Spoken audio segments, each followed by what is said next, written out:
Hello दोस्तों, मैं हूं प्रांजल। सभी का स्वागत करता हूं क्रिप्टो वैल के बिल्कुल फ्रेश वीडियो के अंदर। एंड हाँ यार, ये न्यूज़ कल ही यहाँ पे निकल के आई है जहाँ पे कि इंडियन गवर्नमेंट जो है वो प्लान कर रही है क्रिप्टो करेंसी को बैन करने का। तो क्या वाकई में क्रिप्टो करेंसी बैन हो सकती है? क्या बैन करना एक सॉल्यूशन है? और अगर बैन हो भी जाती है तो क्या हम ट्रेड कर पाएंगे या नहीं कर पाएंगे? इन चीज़ों को थोड़ा डिस्कस करते हैं आज के इस वीडियो के अंदर। देखो, साल खत्म होने वाला है और झटके पे झटके मिल ही रहे हैं। बीए मार्केट अलग से चल रहा है और ऊपर से एक और नया झटका हमें देखने को यहाँ पे मिल चुका है, जिसकी रिपोर्ट हम कह सकते हैं कि यहाँ पर बिजनेस स्टैंडर्ड ने डाली है, जहाँ पे कि ये लाइकली है कि आने वाला जो टाइम है या फिर जिसमें हम कह सकते हैं जो सेशंस होंगे उसमें यहाँ पर क्रिप्टो करेंसी यानी कि क्रिप्टो असेट्स के अंदर अनबैंक्ड जो भी चीज़ें हैं उनको बैन किया जा सकता है।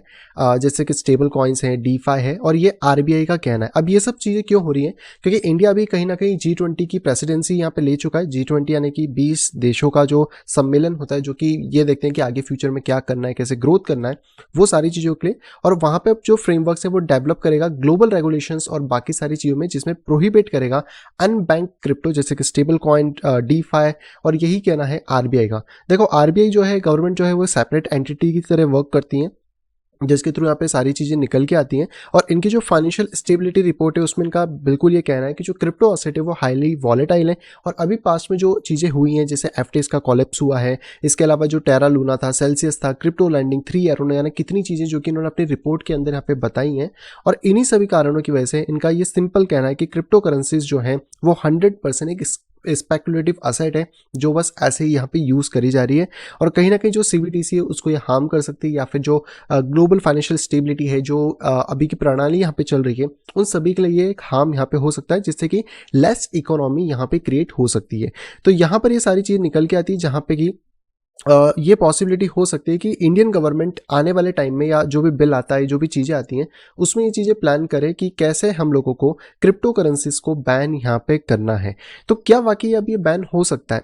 तो देखो, अगर मेरे हिसाब से मैं आपको बताऊं तो ये बैन पॉसिबल बिल्कुल भी नहीं है कि बैन हो पाए। बैन में क्या क्या हो सकता है वो हम समझते हैं चाइना के एग्जाम्पल से। चाइना एक ऐसा देश है जिसने क्रिप्टो करेंसी को बैन किया था। पूरा इतिहास हम सभी को पता है। आप देखना चाहो तो ये कॉइनडेक्स ने एक आर्टिकल ऑलरेडी डाला हुआ है। 2013 से पे बात चल रही थी, जहाँ पे कि क्रिप्टो के जो बैन थे वो बैंक्स के ऊपर लगाए गए। जैसे आरबीआई का बैंक हमारे यहाँ पे लगा था 2017 के अंदर।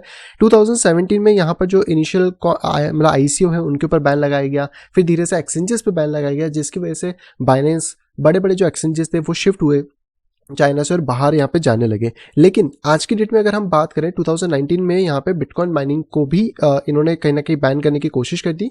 लेकिन आज भी अगर हम चाइना की बात करें तो सबसे ज़्यादा बिटकॉइन माइनिंग वहाँ पे भी हो रही है, मतलब दूसरे देशों के साथ साथ। प्लस क्रिप्टो की ट्रेडिंग भी हो रही है। और ये जो भी बैनिंग ट्रेडिंग, जितनी भी माइनिंग चीज़ें थी जो चाइना यहाँ पे लेकर आया था, वो आज भी यहाँ पे प्रॉपरली चल रही है। ऐसा कुछ भी नहीं है कि वो यहाँ पे बंद हो गई हो या फिर ऐसा कुछ भी हुआ हो। तो चाइना का इतिहास हमें ये बताता है। देखो, इंडिया एक ऐसा मार्केट नहीं है जो बहुत ज़्यादा मोनोपोलिस्ट रहा है। चाइना बहुत मोनोपोलिस्ट मार्केट है, जो हमने पास में भी देखा है। और ये चीज़ें यहाँ पे निकल के आती है। तो जब चाइना जैसा देश जो इतना मोनोपोलिस्ट है, इतना ज़्यादा चीज़ों को अपने कंट्रोल में रख पाता है, वो इन चीज़ों को नहीं कर पाया, तो क्या इंडिया इस टाइम पे रेडी है? क्या वो टेक्नोलॉजी है जिससे वो कर पाए? देखो, आरबीआई का कहना गलत नहीं है, वो अपनी तरफ पे सही है कि हाँ, उनकी वो मॉनेटरी जो पॉलिसी, जो सिस्टम उन्होंने एक बनाया है, वो डेफिनेटली से हैम्पर होगा। क्योंकि अगर मान लो मेरे पास ऑप्शन है यूएसडीटी को यूज़ करने का, तो मैं रुपीज़ को यूज़ क्यों करूँगा फॉर इंटरनेशनल ट्रांजेक्शन या फिर फॉर बाकी चीज़ें। बट सरकार को कोई ये नहीं बोल रहा है कि भाई आप इसको एज ए लीगल टेंडर कर दो, आप इसको कमोडिटी कर सकते हो, जिसमें लोग ट्रेड करते हैं, स्टॉक ट्रेड कर रहे हैं, गोल्ड है, सिल्वर है, वो सारी चीज़ें भी जो कि यहाँ पे की जा सकती हैं। और कहीं ना कहीं यहाँ पे जो बैंकिंग के इश्यूज आ रहे हैं, क्योंकि डीफाई एक तरीके से डिसेंट्रलाइज फाइनेंस हो गया, जो आपको लोन भी दे रहा है, बाकी चीज़ें भी प्रोवाइड कर रहा है, तो वो सारी चीज़ें भी यहाँ पे निकल के आ जाती हैं। तो अब बात करते हैं कि क्या ये बैन हो सकता है। तो हाँ, देखो, सरकार कुछ भी कर सकती है इंडिया के अंदर, लेकिन बैन किन चीज़ों को कर सकती है पहले आपको समझना होगा। तो सरकार यहाँ पे बैन कर सकती है एक्सचेंजेस को, ना कि डीफाई को। एक्सचेंजेस को बैन कर सकती है, चाहे वो इंटरनेशनल एक्सचेंज हो, चाहे वो इंडियन एक्सचेंज हो। जहाँ पे भी आप अपनी केवाईसीज करा रहे हो, वहाँ पे सारी जगह बैनिंग की प्रोसेस कंप्लीट की जा सकती है। इसके अलावा जो वेबसाइट्स हैं, जो बाकी चीज़ें, मतलब ऐसी चीज़ें जो कहीं ना कहीं गवर्नमेंट के कंट्रोल में आती हैं, जैसे कि ISP नेटवर्क हो गए जो भी हमें इंटरनेट प्रोवाइड कराते, तो उनके अंडर में क्या क्या आएगा, वेबसाइट आएगा, सर्वर्स आएंगे, डोमेन आएंगे। और आज की डेट पे कोई भी ऐसा प्लेटफॉर्म नहीं है, यानी कि अगर मैं डेक्सिस की भी बात करूं तो कोई भी ऐसा प्लेटफॉर्म नहीं है जो आपको ये बोले कि यार हम पूरी तरीके से डिसेंट्रलाइज हैं। हमारे पास ना तो डिसेंट्रलाइज इंटरनेट है, ना हमारे पास आज की डेट में कुछ भी है। तो जितने भी डिसेंट्रलाइज मॉड्यूल्स या सेंट्रलाइज मॉड्यूल आज की डेट में चल रहे हैं, ये सभी चल रहे हैं सेंट्रलाइज सर्वर्स के ऊपर। और यही सबसे बड़ा एक प्रॉब्लम है जो कि हम लोगों को यहाँ पे फेस करना पड़ सकता है कि अगर गवर्नमेंट बैन करना चाहती है तो वो इन चीज़ों को कर सकती है। क्या इसका कोई सॉल्यूशन है? तो हाँ, इसका सॉल्यूशन भी है, वो है VPN। अगर आपको नहीं पता हो तो आप VPN गूगल कर सकते हो। इसका मतलब होता है वर्चुअल प्राइवेट नेटवर्क। तो वर्चुअल प्राइवेट नेटवर्क का काम क्या होता है कि ये आपके सर्वर्स को राउट करने में हेल्प करता है। तो मान लो अगर बाइनेंस आपके देश में बैन है तो आप VPN लगाते हो, आप USA का सर्वर डालते हो, बाइनेंस आपका चल जाएगा। लेकिन बस मेजर प्रॉब्लम ये आएगा कि वहाँ आप KYC नहीं कर पाओगे, क्योंकि KYC करोगे तो आपकी KYC इंडिया की रहने वाली है, तो वो थोड़ी दिक्कत होगी। लेकिन अगर आपको कोई डेक्स यूज़ करना है, कोई मेटामास्क यूज़ करना है, कुछ भी करना है, तो VPN इन सभी के सॉल्यूशंस हैं। तो यहाँ पर हम कह सकते हैं कि जो बैन अगर सरकार इस पर लगा भी देती है तो यहाँ पे बहुत सारे सॉल्यूशंस हमारे पास ऑलरेडी अवेलेबल हैं जिनको हम यूटिलाइज कर सकते हैं। लेकिन आने वाले टाइम में हमें और ज़्यादा सॉल्यूशंस चाहिए जो कि इस चीज़ को कह सकते हैं कि बाईपास कर पाएँ या फिर कर पाएँ। लेकिन अभी के टाइम पे सबसे अच्छा अगर सॉल्यूशन कुछ है तो वो है एक VPN, जिसको अगर हम यूज़ करते हैं और सरकार आगे चल के मान लो जो भी सेशन आता है उसमें लगा भी देती है, तो हो सकता है हम VPN को यूज़ करके जो डेक्सेस हैं, जो वॉलेट्स हैं, उनको ईजिली यूज़ कर सकें और हमें क्रिप्टो ट्रेडिंग में कोई भी इशू ना आए। लेकिन हाँ, VPN का हमारा कॉस्ट या VPN को यूज़ करने के लिए चीज़ें यहाँ पे थोड़ी सी बढ़ सकती हैं। तो ये है दोस्तों पूरा की पूरा इंडिया के अंदर अभी का सिनारियो जो कि यहाँ पे चल रहा है। अभी तक इस पे कोई श्योरिटी नहीं आई है। देखो आगे चल के चीज़ें बदल भी सकती हैं, तो कुछ कह नहीं सकते। लेकिन गवर्नमेंट ऑलरेडी बहुत सारे ऐसे कदम उठा चुकी है जिससे कि बैन जैसा ही सिनेरियो समझ लो। सबसे पहले तो जो टैक्स लगा है वो बहुत ज़्यादा हार्श है, जिसमें कुछ भी चीज़ें नहीं है।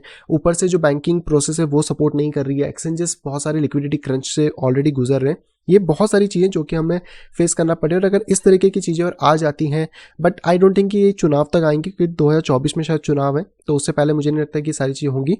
उसके बाद ये चीज़ें हो सकती हैं, तो आपके पास टाइम है, अभी भी मौका है। मैं अभी भी कह रहा हूँ, पहले भी कह रहा था, अभी भी कह रहा हूँ, डेक्सेस पे शिफ्ट होना स्टार्ट करो।